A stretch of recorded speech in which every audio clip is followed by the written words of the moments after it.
Tension কতটুকু ছিল, কেমন এনজয় করেছেন, লাস্ট মোমেন্টে কতটুকু চিৎকার দিয়েছেন, খেলা দেখছিলেন সবাই একসঙ্গে, জানি কি হলো? ভাইয়া ফার্স্ট থেকে আর্জেন্টিনার প্রতি প্রত্যাশা একদমই ছিল, কিন্তু একটু কেন জানি এলোমেলো ছিল দলটা। বরাবরই আমাদের দল একটু এলোমেলো খেলছে এই বিশ্বকাপে, বাট কোনো না কোনোভাবে কামব্যাক করছে। এটা just for Lionel Messi and পুরো দলের হচ্ছে লাস্ট ওয়ার্ল্ড কাপের যে অভিজ্ঞতা, এটার কারণে আমার মনে হচ্ছে বারবার কামব্যাক করতে পারছে।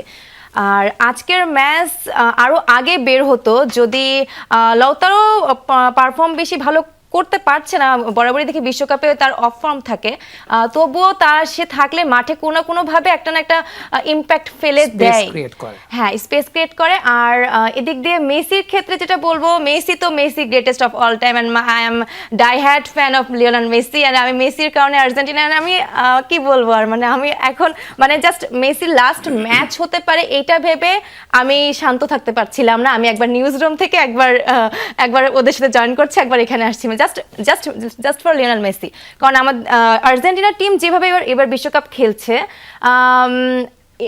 এখনকার গতি, এখনকার টেকটিক্যাল সবকিছু ফর্ম অনুসারে যথেষ্ট মনে হচ্ছে না আমার কাছে ব্যক্তিগতভাবে। কারণ আমি অনেক ছোটকাল থেকে আর্জেন্টিনা ফ্যান, এবং ছোটকাল থেকে আমি ফুটবল আমার ভাইয়ার কাছ থেকে এটা শিখেছি, যে ভাইয়া সবসময় দেখতাম টিভির সামনে দেখে ইয়েস গোল গোল গোল মেসি গোল, আনকারা মেসি গোল চিল্লাতো। তো এই কারণে তখন থেকে আমি আর্জেন্টিনা ফ্যান অ্যান্ড ভাইয়ার থেকে তারপরে মেসির খেলা যখন বোঝা শুরু করলাম, 10 সাল থেকে আমি মেনলি বোঝা শুরু করেছি।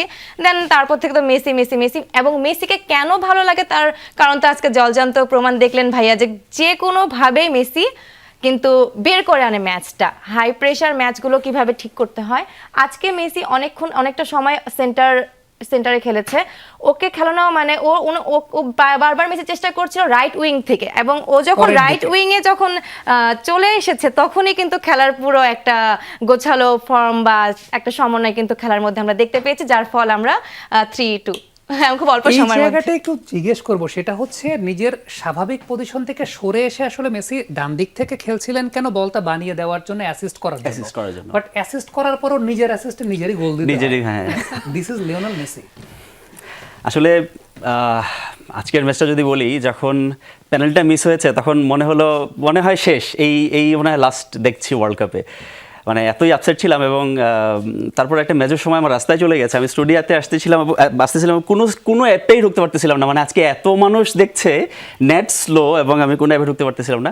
যখন নিচে এসে শুধু ঢুকেছি, তখন সেকেন্ড গোলটা হয়েছে, এবং যেটা দেখেছি মানে সেকেন্ড গোলটা জিকো যখন সেকেন্ড গোলটা করলো 67 মিনিটে, তার পরবর্তী সময়ে যেভাবে আর্জেন্টিনা চেপে ধরেছে ইজিপ্টকে, মিশরকে, এটা কিন্তু আমরা ফার্স্ট হাফে দেখি নাই।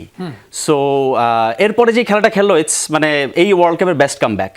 মানে 79 মিনিটে, তারপরে 83 মিনিটে, আনবিলিভেবল। এইভাবে চেপে ধরতে কাউকে দেখিনি, এবং খুব খারাপ লাগছে যে রোনালদোর জন্য যেভাবে আজকে শেষের দিকে এজ এ টিম এসে খেললো। এই সিনারিটা কিন্তু আমরা পর্তুগালের ম্যাচে দেখিনি, যার কারণে ওনারশিপের জায়গা